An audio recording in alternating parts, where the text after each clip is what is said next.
Here I am to worship, here I am to bow down, here I am to say that you're my God. You're altogether lovely, altogether worthy, altogether wonderful to me.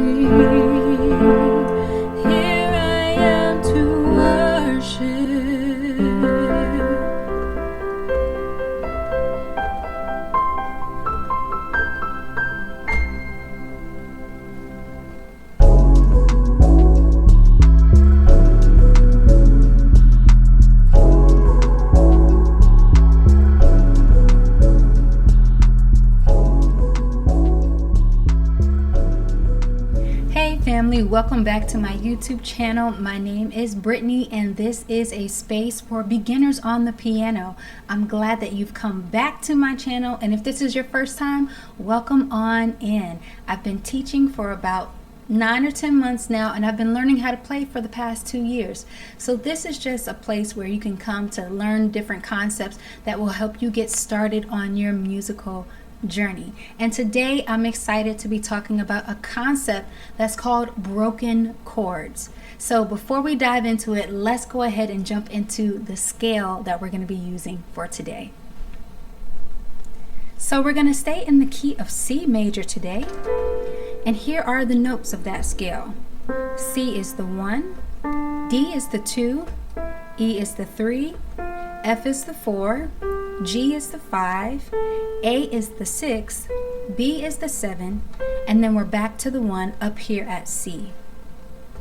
Now, this idea of broken chords really just combines two simple concepts in music, and that is arpeggios and chord inversions. And when you put them together, you get this beautiful thing called broken chords. Let me give you an example of what it sounds like.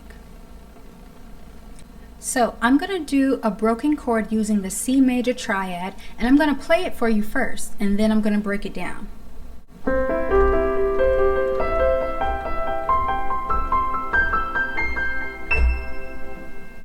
Okay, so what just happened there? Let's talk about it. So first you need your C major triad. And if you need a little bit of help figuring out how to create a C major triad or any other chord from a scale, I'm going to link a video at the top. Definitely check that out and then come back here. So you have your C major triad, and the first thing that you want to have secure are your inversions. So now that we have the C in root position, which means that the C is in the bottom, I'm going to now rotate through my inversions. So root position, first inversion where the C is on the top, and now I'm going to rotate it once again, taking that E and putting it on top, and now I have second inversion where the C is in the middle. So those are the three inversions of a triad. Root position, now I'm going to first inversion, now I'm going to second inversion, and then I'd be back to root position again.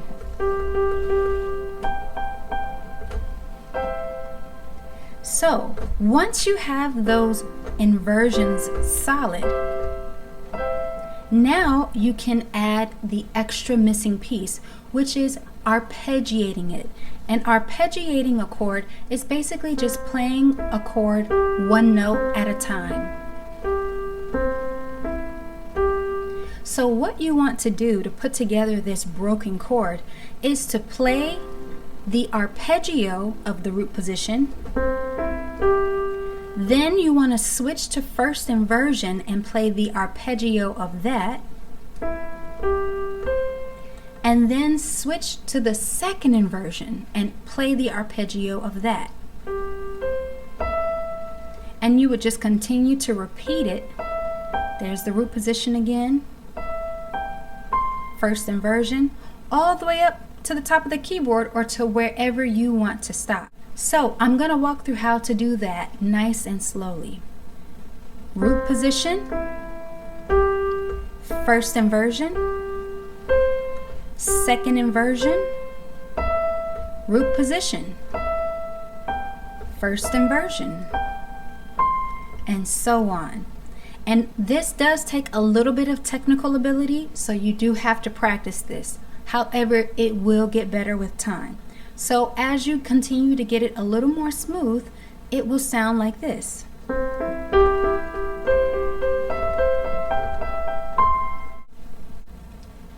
Now you can do that with any major triad. I can do that with C major, I can do that with D minor, I can do that with A flat major. You can play any major triad as an arpeggio. You can actually arpeggiate any chord you want, but today we're using the example of major triads. So I just want you to know that you can use this wherever you'd like. Now, each major triad has a different shape or a different feel on the hands. So just keep that in mind. I'll give you an example. So if I wanted to do A flat major, you see my hand shape is a little bit different than it was here where I had all white notes. So just keep that in mind. So you'll just want to be able to change your hand the way you need to. It takes practice, but you can get it. And so one of the great things about broken chords is that you can use them anywhere. You can put them in the middle of a song if you want to add a melodic fill, or you can even use them at the end of a song if you want to put that nice finishing touch on whatever you might have just played. I almost think it can feel like fairy dust, you know, it's a nice little sprinkle of something at the end. So I'm going to give us a few examples of how that might sound for a couple of different songs. So for instance, if I just played the song Here I Am to Worship, at the end I could put some broken chords to add that nice final touch. So I'll skip ahead to the second half of the song. You're altogether lovely, altogether worthy, altogether wonderful to me. And then I'd go to the one chord and do that broken arpeggio.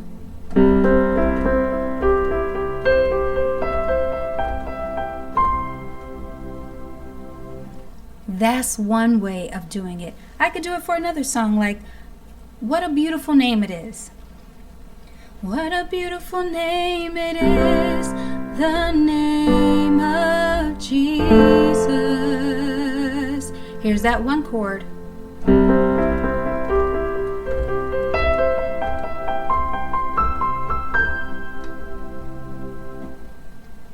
I could do the ending of a song like Amazing Grace. I once was lost, but now I'm found. Was blind, but now I see.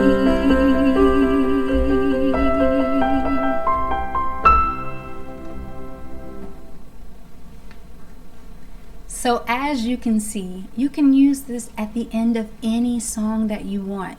It's just one way that you can end a song. And of course, there are a million other ways, but this is a good one to get started learning, and it will definitely build up your technical ability, your being able to move around on the piano and things like that. So I hope that you have enjoyed this video, and if you have, like, comment, and subscribe. I'll be bringing more content like this, family, and until then, be blessed.